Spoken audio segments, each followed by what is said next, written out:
Hello dear student, welcome to our platform Vidyalaya classes. Dear students, कैसे हैं आप लोग? आई होप आप लोग अच्छे होंगे और आपकी पढ़ाई बहुत अच्छे से चल रही होगी। चलिए डियर स्टूडेंट्स, मैंने जो है पिछले क्लास में आपको जो है सेल वॉल और जो है सेल मेम्ब्रेन के बारे में बता दिया था। ठीक है, अब देखिए इसमें जो है हम बात करते हैं साइटोप्लाज्म के बारे में। तो ये साइटोप्लाज्म होता क्या है? तो सबसे पहले आप स्ट्रक्चर को ध्यान रखिए। ये बाहर आपका क्या हो जाएगा? सेल वॉल हो जाएगा। और अब मैं इसको बना नहीं रहा हूँ, आपको बस ऐसे बता रहा हूँ, ठीक है।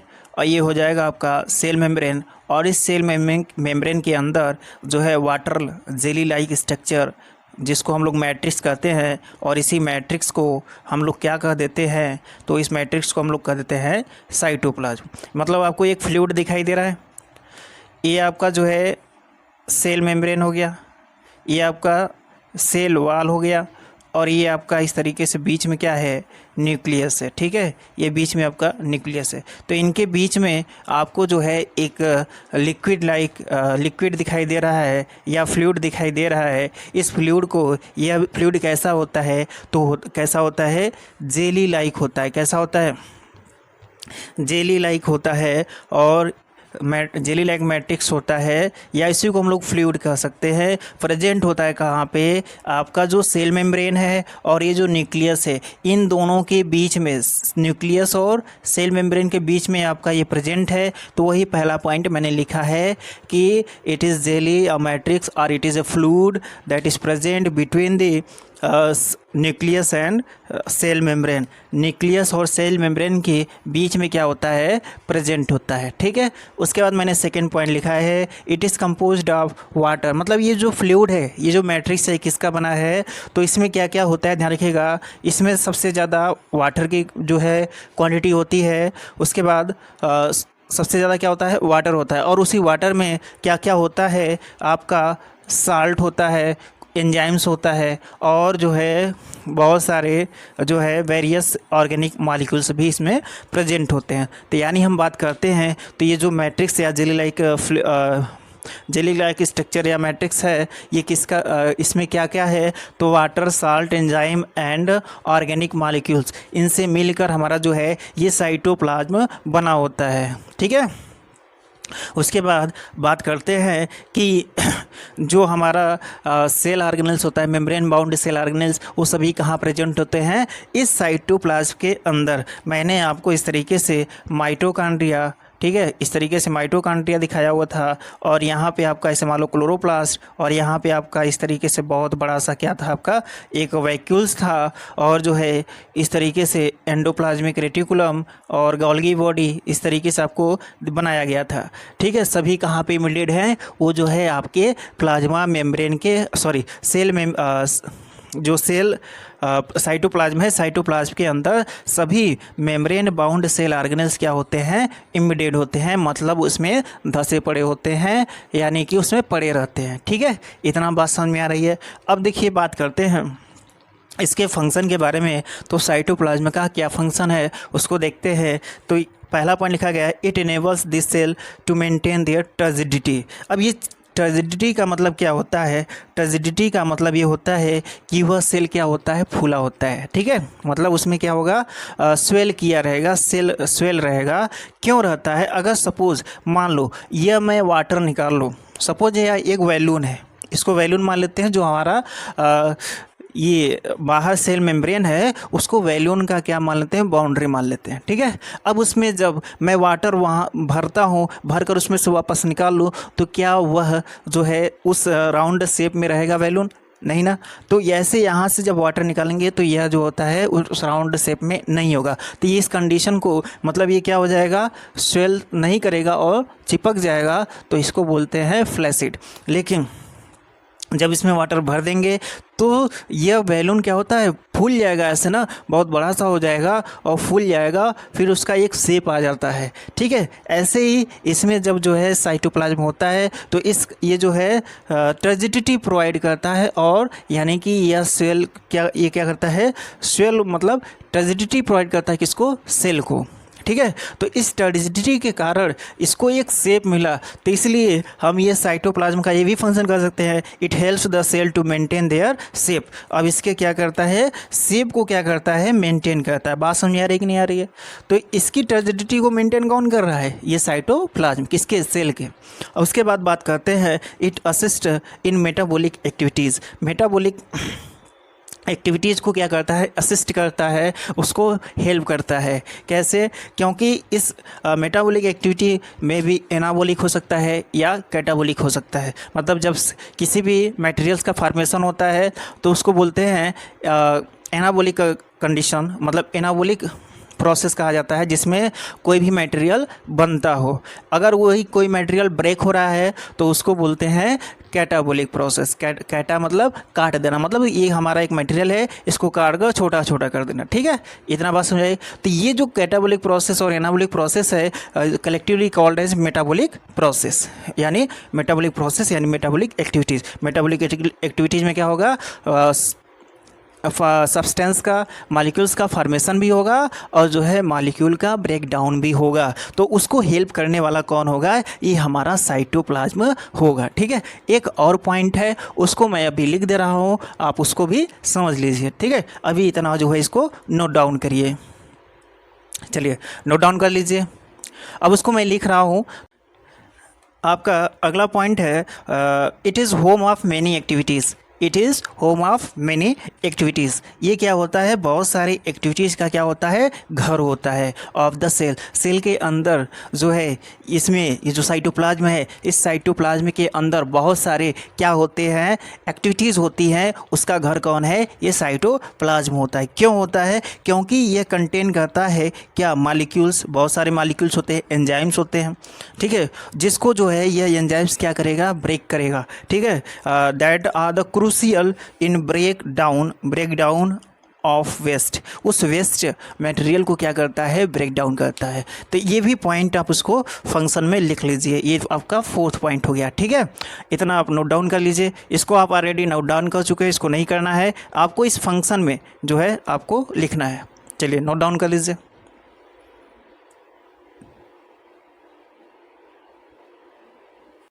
आपका 4th कंपोनेंट्स है न्यूक्लियस।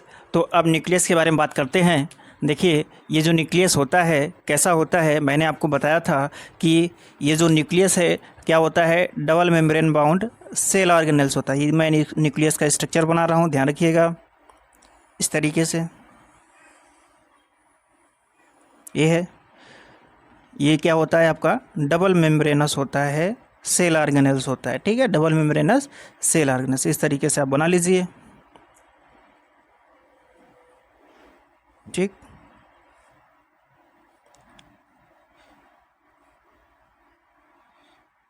ये हो गया। अब इसमें जो होता है, आपको बीच में एक जो है इस तरीके से स्फेरिकल स्ट्रक्चर दिखाई दे रहा था, उसका नाम क्या मैंने लिखवाया था, आप लोग बताओ, कमेंट में बताइए क्या नाम है इसका। तो इसका नाम क्या है आपका, जो है ये है आपका, इस तरीके से आपको दिखाई देगा स्ट्रक्चर, जो कि नॉन मेम्ब्रेनस होगा, जिसको हम लोग कहते हैं न्यूक्लियोलस। क्या नाम है इसका, न्यूक्लियोलस। ये है आपका न्यूक्लियोलस। ये आपका क्या है, इसको बोलते हैं मेम्ब्रेन है, लेकिन कैसा मेम्ब्रेन है, न्यूक्लियर मेम्ब्रेन है। न्यूक्लियस का है इसलिए न्यूक्लियर मेम्ब्रेन इसको बोलेंगे, मेम्ब्रेन, न्यूक्लियर मेम्ब्रेन। और उसके बाद बात करते हैं, ये आपका एक पोर दिखाई दे रहा है, जिसको बोलते हैं न्यूक्लियोपोर। इसको क्या बोलते हैं, न्यूक्लियोपोर। और जो है आपको इस तरीके से इसके अंदर एक ऐसे वाटर भरा हुआ दिखाई दे रहा है, फ्लूइड दिखाई दे रहा है। इस फ्लूइड को क्या कहते हैं, क्योंकि ये जो है न्यूक्लियस में प्रेजेंट है, इसलिए इसका नाम का क्या हो जाएगा आपका, न्यूक्लियोप्लाज्म। इसमें क्या हो जाएगा आपका नाम, न्यूक्लियोप्लाज्म। साइज सेल में था तो उसको साइटोप्लाज्म, अब न्यूक्लियस में है तो उसको न्यूक्लियोप्लाज्म कह देंगे, ठीक है, न्यूक्लियोप्लाज्म। इसको क्या कह देंगे हम लोग, न्यूक्लियोप्लाज्म। अब उसके बाद बात करते हैं, जो है न्यूक्लियस के अंदर जो है साइटोप्लाज्म में क्या होता है, क्रोमेटिन फाइबर क्रोमेटिन फाइबर इस तरीके से क्या होगा, पूरा फैला होगा क्रोमेटिन फाइबर। ठीक है, ये आपका क्रोमेटिन फाइबर इस तरीके से थ्रेड लाइक आपका इंटेंगल्ड स्ट्रक्चर आपको दिखाई दे रहा होगा, जिसको हम लोग क्या कहते हैं, क्रोमेटिन फाइबर। क्रोमेटिन फाइबर कहते हैं इसको, फाइबर। ये क्रोमेटिन फाइबर किसका बना होगा, तो ध्यान रखिएगा, डीएनए प्लस किसका बना होगा, प्रोटीन का बना होता है, प्रोटीन।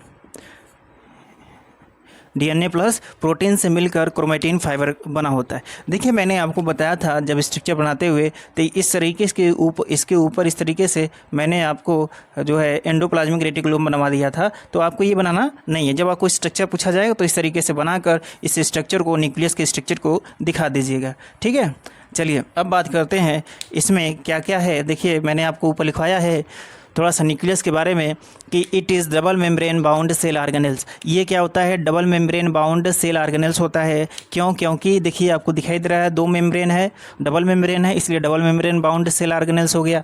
ठीक है, सेल ऑर्गेनेल्स। और इस मेम्ब्रेन के बीच में एक स्पेस होता है जिसको हम लोग क्या कहते हैं, चलिए उसको आपको नहीं देखना है क्या कहते हैं। अब यहाँ देखिए, that is present only in eukaryotic cell. हम लोग प्लांट सेल के बारे में पढ़ रहे हैं, है कि नहीं। यहाँ पे देखिए प्लांट सेल है, तो प्लांट सेल के बारे में पढ़ रहे हैं, तो प्लांट सेल कैसा है, यूकैरियोटिक सेल है। तो यह यूकैरियोटिक सेल में होता है, तो मैं प्लांट सेल का पढ़ा रहा हूँ, आपको ध्यान रखना है। उसके बाद लिखाया गया है न्यूक्लियस कंटेन क्रोमोजोम, यानी क्रोमोजोम किसका बना होगा, डीएनए प्लस प्रोटीन। मैंने बताया यहाँ पर भी डीएनए प्लस प्रोटीन। तो ये जो क्रोमेटिन फाइबर होता है कंडेंस्ड होकर क्या कर लेता है, क्रोमोजोम बना लेता है। ध्यान रखिएगा, क्रोमोजोम बना लेता है। इसलिए ओवरऑल देखा जाए तो क्रोमोजोम किसका बना होगा, डीएनए प्लस प्रोटीन से बना होगा, which are visual as rod shape. Rod shape visual कब होगा, जब जो है रॉड शेप स्ट्रक्चर उसका दिखाई देगा। कौन, ये क्रोमोजोम आपको इस तरीके से दिखाई देता है, ये इस तरीके से क्रोमोजोम आपको दिखाई देगा तब जब ये क्या होगा, सेल अबाउट टू डिवाइड। जब सेल क्या होगा, डिवाइड होने वाला होगा, तभी आपको इस तरीके से जो है क्रोमोजोम दिखाई देगा। ठीक है, तो यह कब होगा, जब सेल क्या होगा, अबाउट टू डिवाइड होने वाला होगा तब। ठीक है, इतना बात समझ में आपको आ गया होगा। अब आगे बात करते हैं किसका जो है, इस न्यूक्लियस का क्या फंक्शन है उसके बारे में बात करते हैं। फिर इसके बाद ये जो डिफरेंट आपके जो है पार्ट्स हैं, उन पार्ट्स के बारे में देखेंगे। चलिए ठीक है, अब बात करते हैं किसका, इस न्यूक्लियस के फंक्शन के बारे में। न्यूक्लियस के फंक्शन के बारे में हम लोग बात करते हैं। तो देखिए ये जो न्यूक्लियस होता है इसका क्या फंक्शन है। इसका फंक्शन ये है, मैंने अभी आपको बताया कि जो क्रोमोजोम है कहाँ प्रेजेंट होता है, न्यूक्लियस के अंदर होता है। क्रोमोजोम के साथ साथ अगर आपसे पूछा जाए कि क्रोमेटिन कहाँ पे होता है, क्रोमेटिन फाइबर कहाँ पे होता है, क्रोमेटिन नेट कहाँ पे होता है, तो वो भी आपका कहाँ हो जाएगा, न्यूक्लियस के अंदर हो जाएगा। चलिए अब इसके फंक्शन के बारे में देखते हैं। तो ये जो न्यूक्लियस होता है, न्यूक्लियस क्या करता है, स्टोर करता है डीएनए को।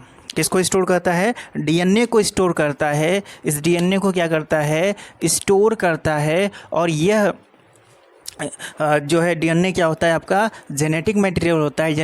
जेनेटिक मटेरियल क्या होता है, किसी भी करेक्टर को हमारे पेरेंट्स से जो है किस में आ जाए, जो है जैसे देखिए पेरेंट्स से ऑफ स्प्रिंग में जो है कि कोई कैरेक्टर ट्रांसफ़र हो रहा है तो वह थ्रू द जेनेटिक मटेरियल। और जेनेटिक मटेरियल हमारे बॉडी में क्या होता है, डीएनए होता है। ठीक है, अब ये जो डीएनए होता है इसको स्टोर करेगा। और ये डीएनए रिक्वायर्ड क्यों होता है, फॉर द सेल डिवीज़न। जब सेल डिवाइड करता है तो हर सेल की पूरी एक्टिविटी को कंट्रोल करने वाला कौन है, यह न्यूक्लियस है। न्यूक्लियस देखिए आपको इस तरीके से सेंटर में दिखाई देता है। तो ये जो न्यूक्लियस होता है ये आपका सेल वाल है, ये सेल मेम्ब्रेन है, और ये आपका क्या हो जाएगा, न्यूक्लियस हो जाएगा। न्यूक्लियस क्या होता है सेंटर में, और पूरी एक्टिविटी को कंट्रोल करने वाला काम कौन करेगा, यह जो है आपका न्यूक्लियस करेगा।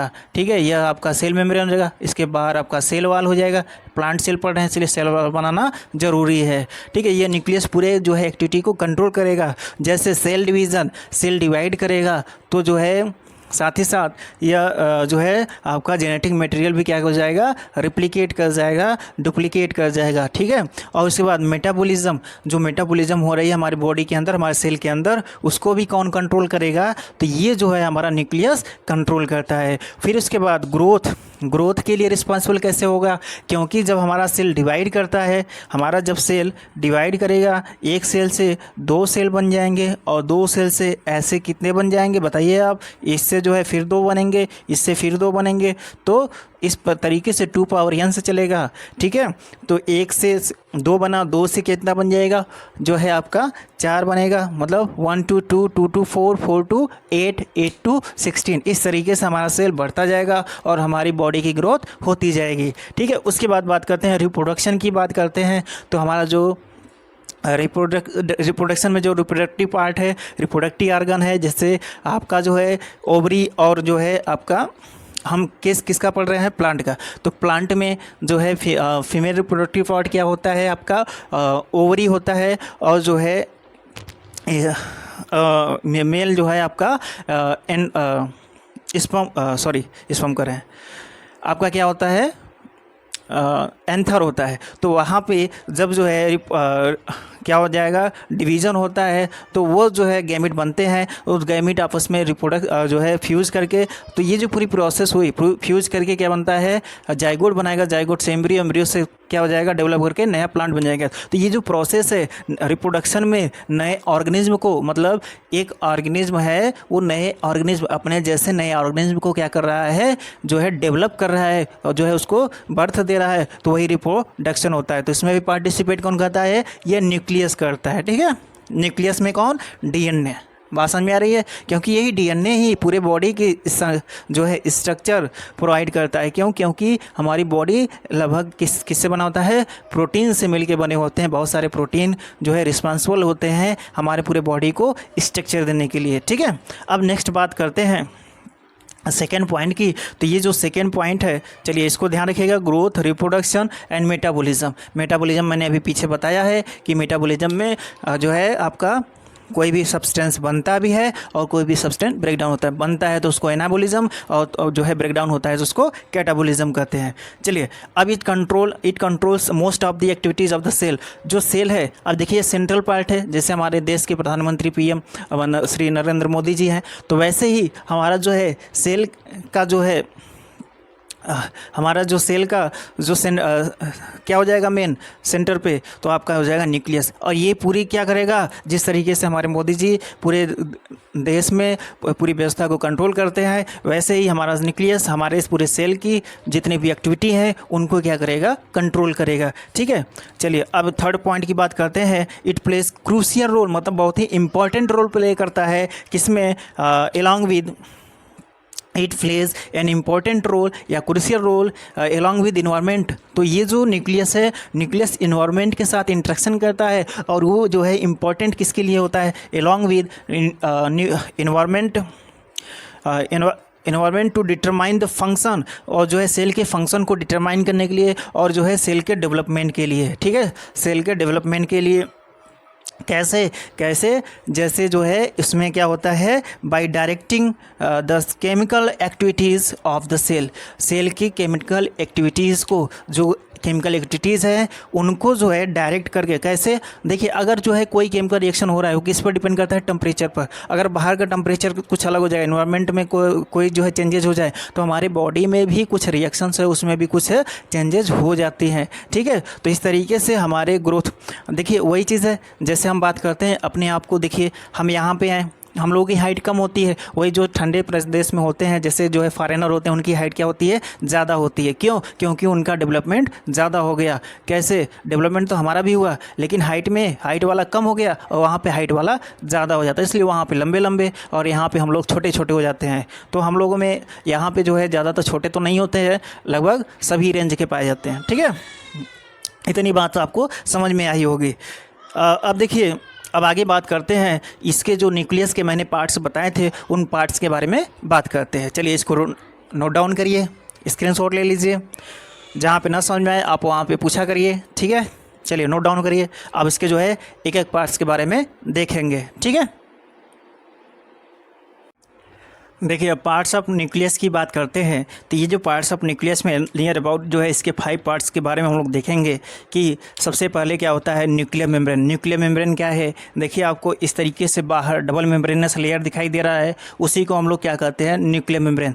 ठीक है, तो ये आपका डबल मेम्ब्रेन न्यूक्लियर मेम्ब्रेन होता है। उसके बाद आपको लिखा गया न्यूक्लियर पोर। तो न्यूक्लियर पोर मतलब ये हुआ कि इसके बीच में देखिए मेम्ब्रेन के बीच में आपको जो है जगह जगह पर पोर दिखाई दे रहा है, या तो उसी को बोलते हैं न्यूक्लियोपोर। ये आपका न्यूक्लियर मेम्ब्रेन, ये आपका न्यूक्लियोपोर। उसके बाद बात करते हैं न्यूक्लियोलस। तो न्यूक्लियोलस क्या होता है से आप देखेंगे इस तरीके से मैंने अभी पिछला जो है बनाया था, लेकिन आप लोग उसको ड्रा नहीं किए होंगे, उसको ड्रा कर लीजिएगा। ये स्ट्रक्चर अब आप किसका है, न्यूक्लियस का स्ट्रक्चर है, न्यूक्लियस का स्ट्रक्चर है।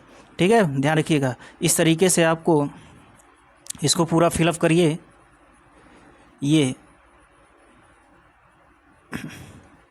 इसको ड्रा करना है आपको। ठीक है, इस तरीके से एक जो है आपको दिखाई दे रहा है, ये क्या है आपका न्यूक्लियोलस है। क्या है, न्यूक्लियोलस। ये है आपका न्यूक्लियोलस है, और ये न्यूक्लियोलस क्या है, न्यूक्लियोलस है। क्या है, न्यूक्लियोलस। और इसके ऊपर कोई भी कवरिंग नहीं होता है, मेम्ब्रेन लेस होता है, ध्यान रखिएगा। ठीक है, उसके बाद आपको मैंने बताया था एक फ्लूइड प्रेजेंट होता है इस जो है मेम्ब्रेन और जो है न्यूक्लियोलस के बीच में, जिसको हम लोग क्या बोलते हैं, न्यूक्लियस में है, इसलिए इसको बोलते हैं न्यूक्लियोप्लाज्म। इस फ्लूइड को क्या कह देंगे, न्यूक्लियोप्लाज्म। सेल में था तो उसको सेलो जो है साइटोप्लाज्म कहें, और ये न्यूक्लियस में तो इसको बोल दिए न्यूक्लियोप्लाज्म। और उसके बाद मैंने बताया था कि इसमें आपका जो क्रोमोसोम होता है, जो है जब डिवाइड करने वाला होता है तभी जो है क्रोमोसोम आपका जो है रॉड शेप का दिखाई देता है। अदरवाइज़ आपका जो है नॉर्मल स्टेज में यह क्रोमोसोम जो है पूरा खुल जाता है और जो है आपको इस तरीके से थ्रेड लाइक स्ट्रक्चर जो है एक दूसरे में उलझे हुए दिखाई देते हैं। ठीक है, और इसी को बोलते हैं हम लोग क्या, क्रोमेटिन फाइबर। और ये जो क्रोमेटिन फाइबर होता है किसका बना होता है, तो ध्यान रखिएगा डीएनए प्लस प्रोटीन का बना होता है, इसी को क्रोमेटिन फाइबर कहा जाता है। ठीक है, यह तभी कंडेंस्ड होगा, क्रोमेटिन फाइबर कब कंडेंस्ड होता है, जब सेल डिवाइड होने वाला होता है। ठीक है, मैंने उसको रिपीट कर दिया। अब ध्यान रखिए, ये इतने पार्ट से आप इसको जो है स्ट्रक्चर को ड्रा कर लीजिएगा, इतना नोट्स करिए। अब देखिए इसमें जो है पहला पॉइंट बात करते हैं न्यूक्लियर मेम्ब्रेन। तो न्यूक्लियर मेम्ब्रेन होता क्या है, एक जो है डबल मेम्ब्रेनस स्ट्रक्चर होता है, डबल मेम्ब्रेनस कवरिंग होता है किसका, न्यूक्लियस का। ये जो है डबल मेम्ब्रेनस कवरिंग होता है किसका, न्यूक्लियस का डबल मेम्ब्रेनस कवरिंग होता है। ठीक है, इतना राइट डाउन करिए एक एक करके। जो है अभी मैंने एक देख लिया, अब उसके बाद जो है आपको nucleopore, nucleolus, nucleoplasm, chromatin fibre explain कर देता हूँ। ठीक है, इतना नोट कर लीजिए। देखिए, अब इस न्यूक्लियर पोर के बारे में बात करते हैं, तो उसको बात करने से पहले थोड़ा सा इधर ध्यान दीजिए कि ये आपका जो है सेल वाल हो गया, और इसके अंदर सेल मेम्ब्रेन हो गया। क्या हो गया, सेल मेम्ब्रेन हो गया। ठीक है, ये हो गया सेल मेम्ब्रेन, और इसके अंदर आप देख रहे हो ये आपका न्यूक्लियस हो गया, जो कि डबल मेम्ब्रेनस होता है। ठीक है, मैं ऐसे बना रहा हूँ, और इसके बीच में इस तरीके से आपका पोर प्रेजेंट होता है, पोर भी बना देते हैं, आपको दिख रहा होगा। ठीक है, ये जो है आपका पोर हो गया। अब इसी पोर को जो है क्या कहा जाता है, न्यूक्लियर पोर, या इसी को कहीं कहीं लिखा जाता है न्यूक्लियोपोर। तो आपको कन्फ्यूज़न नहीं होना है। ठीक है, अब इस न्यूक्लियर पोर का फंक्शन क्या है और ये न्यूक्लियोपोर है क्या। देखिए न्यूक्लियर मेम्ब्रेन, ये जो न्यूक्लियर मेम्ब्रेन है, यह न्यूक्लियर मेम्ब्रेन क्या होता है, परफोरेटेड का मतलब होता है कि उसमें बहुत सारे छोटे छोटे छिद्र होते हैं, यानी छेद होते हैं, तो उसी को परफोरेटेड कहते हैं with pore and this pore is called as nuclear pore। और उस पोर को क्या कह देते हैं, न्यूक्लियर पोर कहा जाता है। क्या कहा जाता है, न्यूक्लियर पोर कहा जाता है, या न्यूक्लियोपोर कहा जाता है। परफोरेटेड होता है, न्यूक्लियर मेम्ब्रेन परफोरेटेड होता है, और उसी को जो है उस पोर को क्या कहा जाता है, न्यूक्लियर पोर, क्योंकि यह न्यूक्लियस का पोर है, इसलिए न्यूक्लियर पोर हो जाएगा। ठीक है, that allows the entry and exit of protein and nucleic acid, जो कि अलाउ करता है किसी भी प्रोटीन मॉलिक्यूल को अंदर या अंदर से बाहर ठीक है, या जो है ऐसे न्यूक्लिक एसिड को अंदर या अंदर से बाहर, या किसी भी सब्सटेंस को अंदर या अंदर से बाहर, मतलब यहाँ पे आपका न्यूक्लियोप्लाज्म है, न्यूक्लियोप्लाज्म से साइटोप्लाज्म, न्यूक्लियोप्लाज्म से साइटोप्लाज्म या साइटोप्लाज्म से न्यूक्लियोप्लाज्म की ओर अंदर बाहर मतलब जाने में, मतलब क्या करता है, यह क्या करता है, अलाउज करता है, मतलब कि यह न्यूक्लियर पोर क्या करता है, रेगुलेट करता है। बात समझ में आ रही है कि नहीं आ रही है? तो यह अलाउ करता है entry and exit of protein and nucleic acid, मैंने जनरली लिखा है यहाँ पे, लेकिन और भी आपके जो है मटेरियल्स जो रिक्वायर्ड होते हैं उनका भी क्या होता है, एंट्री और एग्जिट होता है। बात को ध्यान रखिएगा, between the nucleoplasm and cytoplasm. इतनी बात समझ में आई। अब जो है आगे बात करते हैं किसका, न्यूक्लियोलस का। तो मैंने आपको बताया था कि इसके जो है न्यूक्लियस के अंदर इस तरीके से आपको एक स्ट्रक्चर दिखाई देगा, स्फेरिकल स्ट्रक्चर, और जिस पर कोई मेम्ब्रेन नहीं होगा। तो सबसे पहले ध्यान रखिए कि यह जो होता है मेम्ब्रेनलेस जो है एक स्फेरिकल स्ट्रक्चर होता है। स्ट्रक्चर जो है स्ट्रक्चर बोल सकते हो, या यह क्या होता है, देखिए ये आपका न्यूक्लियस क्या है, ऑर्गेनेल्स है, उसके अंदर जो होगा उसको सब ऑर्गेनेल्स कह दे रहे हैं। तो सब ऑर्गेनेल यह क्या होता है, सब ऑर्गेनेल होता है। थोड़ा सा यहाँ पे हाइफन का चिन्ह दीजिए, ठीक है। सब ऑर्गेनेल्स होता है कौन, nucleolus present inside the nucleus. यह न्यूक्लियस के अंदर एक मेम्ब्रेन लेस स्फेरिकल सब ऑर्गेनेल्स होता है जो कि न्यूक्लियस के अंदर प्रेजेंट होता है। उसके बाद मैंने सेकेंड पॉइंट लिखवाया था आपको, सेकेंड पॉइंट कि क्या है, इट सिंथेसाइज राइबोसोम। ये जो न्यूक्लियोलस है ना, इस न्यूक्लियोलस के अंदर, ये फिगर जो है आप बनाए हो इसको मत बनाइएगा, ये जो न्यूक्लियोलस होता है इस न्यूक्लियोलस के अंदर जो होता है आपका राइबोसोम का क्या होता है, फॉर्मेशन होता है। इसलिए इस न्यूक्लियोलस को क्या कहा जाता है, इस न्यूक्लियोलस को कहा जाता है फैक्ट्री ऑफ राइबोसोम। इसलिए इसको क्या कहा जाता है, फैक्ट्री ऑफ राइबोसोम। ये राइबोसोम किसका बना होता है, तो मैंने जो है पिछले लेक्चर में बताया था, R for RNA, R for ribosome. तो राइबोसोम जो होता है आरएनए, ये जो होता है राइबोसोम हुआ भाई। चलिए इसको अलग से कर देते हैं, इसको बोलते हैं, ये जो है राइबोसोम, राइबोसोम ध्यान रखिएगा। राइबोसोम किसका बनाता है, R for RNA, R for ribosome plus protein से मिल सॉरी आरएनए प्लस प्रोटीन जो है मिलकर आपका क्या बना लेता है, राइबोसोम का फॉर्मेशन कर लेता है। इतनी बात आपको समझ में आई होगी। और ध्यान रखिएगा, हम यूकैरियोटिक सेल पढ़ रहे हैं तो यहाँ पे 70S नहीं 80S टाइप का राइबोसोम पाया जाएगा। 70S कहाँ पाया जाता है, आपका प्रोकैरियोटिक सेल में पाया जाता है। और यूकैरियोटिक सेल में कहाँ पाया जाता है मैं आपको बताऊँगा, कब, जब उसको पढ़ाऊँगा तब, अभी नहीं बताने वाला हूँ। चलो अच्छा बता देता हूँ कहाँ पाया जाता है। जो है आप क्लोरोप्लास्ट और जो है क्लोरोप्लास्ट एंड माइटोकॉन्ड्रिया के बारे में सुने हो, वहाँ पे आपका 70S टाइप का राइबोसोम पाया जाता है। साथ ही साथ डीएनए उसका खुद का होता है, दोनों का, ठीक है। इसलिए इसको स्ट्रेंज ऑर्गेनेल्स भी कहते हैं। चलिए अब आगे बात करते हैं नेक्स्ट जो पार्ट हैं उनके बारे में। इतना नोट डाउन कर लीजिए, पहले इसको नोट डाउन करिए अच्छे से। चलिए अब न्यूक्लियस के फोर्थ पार्ट की बात करते हैं, जो क्या है आपका न्यूक्लियोप्लाज्म। तो इस न्यूक्लियोप्लाज्म को समझने से पहले थोड़ा यहाँ पे देखिए, ये आपका जो है ये क्या है, न्यूक्लियस है, न्यूक्लियस का मेम्ब्रेन है, ठीक है। न्यूक्लियर मेम्ब्रेन जिसको हम लोग बोल रहे हैं, मैं बार बार बना रहा हूँ ताकि आपके दिमाग में सेट रहे, ठीक है। ये आपका न्यूक्लियर मेम्ब्रेन है, और यह न्यूक्लियर मेम्ब्रेन के अंदर मैंने बताया था इस तरीके से ये आपका क्या हो जाएगा, न्यूक्लियोलस हो जाएगा। ये आपका न्यूक्लियोलस, उसके अंदर इस तरीके से एक फ्लूइड दिखाई दे रहा है। इस फ्लूइड को ही क्या कहते हैं, इस फ्लूइड या मैट्रिक्स को, जेली लाइक मैट्रिक्स को क्या कहते हैं, हम लोग कहते हैं इसको न्यूक्लियोप्लाज्म। क्या कहते हैं, न्यूक्लियोप्लाज्म। तो ये जो है आपका एक मैट्रिक्स या फ्लूइड होता है जो कि प्रेजेंट होता है कहाँ पे, इनसाइड न्यूक्लियस। कौन, न्यूक्लियोप्लाज्म। अब ये न्यूक्लियोप्लाज्म में क्या है, जो है इसमें भी बहुत सारे जो है साल्ट और वाटर और साल्ट और जो है अदर ऑर्गेनिक मटेरियल्स भी इस न्यूक्लियोप्लाज्म में प्रेजेंट होंगे, ठीक है। बात समझ में आ रही है। इसका काम क्या हो जाएगा, ये भी वही काम करेगा जिससे आपका साइटोप्लाज्म का काम था, कि जो है एक्टिविटी, सभी एक्टिविटी को क्या कर, मतलब इसमें सभी एक्टिविटी होती थी, तो यहाँ पे भी सभी एक्टिविटी होंगी, ठीक है। मैंने इसको लिखा नहीं है, बस आप इतना ध्यान रखिएगा।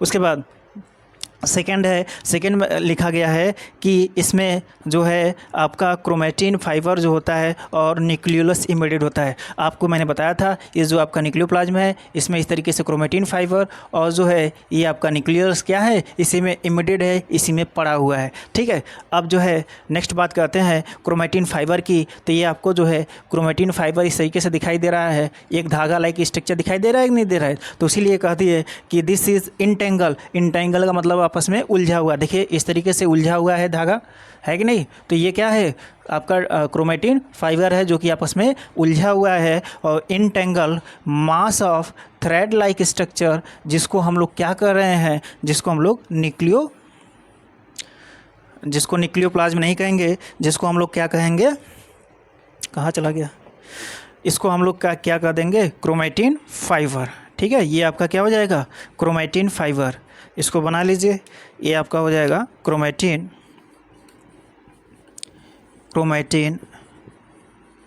फाइबर।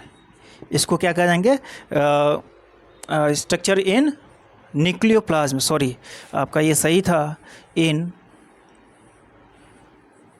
Structure in nucleoplasm.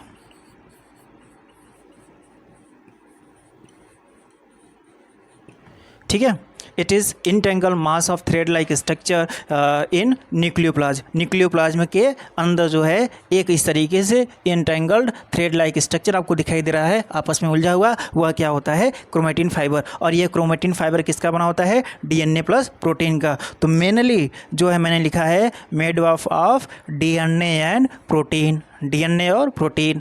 ठीक है, उसके बाद आप यहाँ पे जैसे डीएनए है, डीएनए का फुल फॉर्म और जो है आरएनए का फुल फॉर्म आप लोग कमेंट बॉक्स में ज़रूर लिखोगे। ठीक है, मैं बताऊँगा नहीं, बाद में बताऊँगा। इसको जो है आप डीएनए का और जो है राइबोसोम का, सॉरी आरएनए का, डीएनए एंड आरएनए दोनों का जो है फुल फॉर्म आप जो है कमेंट बॉक्स में करिएगा।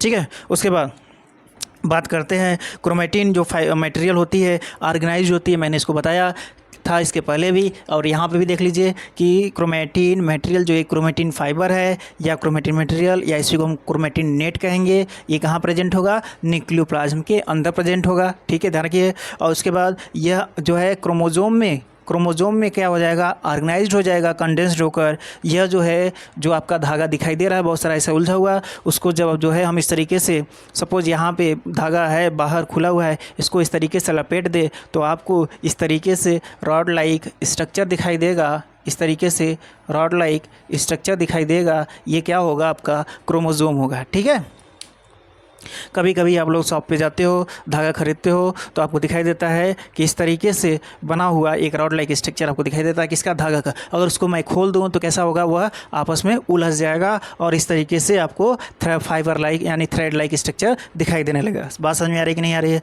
और वेन, अब ये कब होता है, जब जो है ध्यान रखिएगा, जब सेल क्या होता है, डिवाइड होने वाला होता है। When cell is about to divide, when cell is about to divide, then जो है क्रोमेटिन फाइबर या chromatin material get organised into chromosome. इतनी बात समझ में आपको आ गई होगी। चलिए अब जो है आगे हम लोग बात करेंगे, इसका स्क्रीनशॉट ले लीजिए पहले। चलिए अब आगे बात करेंगे जो है हम लोग किसके बारे में, हम लोगों के देखिए 4 कंपोनेंट्स हो गए हैं, 4 कंपोनेंट्स अभी तक। ये जो है न्यूक्लियस चल रहा था, आपका 4 कंपोनेंट्स हो चुके हैं। अब उसके बाद उसमें अंदर जो है आपके जो स्पेशल ऑर्गेनेल्स होते हैं, स्पेशल कंपोनेंट्स होते हैं जिसको हम लोग ऑर्गेनेल्स कहते हैं, ये membrane bound cell organelles membrane bound होते हैं। इसलिए आपको ध्यान रखना है कि सेल ऑर्गेनेल्स और जो है इंक्लूजन बॉडीज़, ये 2 है बताना है। तो ये मैं बाद में बताऊंगा इंक्लूजन बॉडी होता क्या है। देखिए जो सेल ऑर्गेनेल्स होता है, माइटोकॉन्ड्रिया, ये सब होता है, लेकिन इंक्लूजन बॉडी क्या होता है, उसके अंदर जो कंटेंट प्रेजेंट है साइटोप्लाज्म में, जैसे साल्ट हो गया, ठीक है, साल्ट हो गया, ऑर्गेनिक मॉलिक्यूल्स हो गए, सभी ये सब क्या है आपके, वो आ जाएगा आपका इंक्लूजन बॉडीज़ या इंक्लूजन, सेल इंक्लूजन की बात करते हैं। सेल इंक्लूजन मतलब other than cell organelles, like जितने भी केमिकल्स आपके प्रेजेंट है वो क्या हो जाएंगे, इंक्लूजन, सेल इंक्लूजन हो जाएंगे। ठीक है, चलिए तब तक के आज के लिए बस इतना ही, आज के लिए बस इतना ही डियर स्टूडेंट्स। अब जो है हम लोग नेक्स्ट वीडियो में देखेंगे किसके बारे में, सेल ऑर्गेनेल्स के बारे में। ठीक है, चलिए तब तक के लिए बाय बाय, टेक केयर और अपना ख्याल रखिए, अच्छे से पढ़ाई करिए।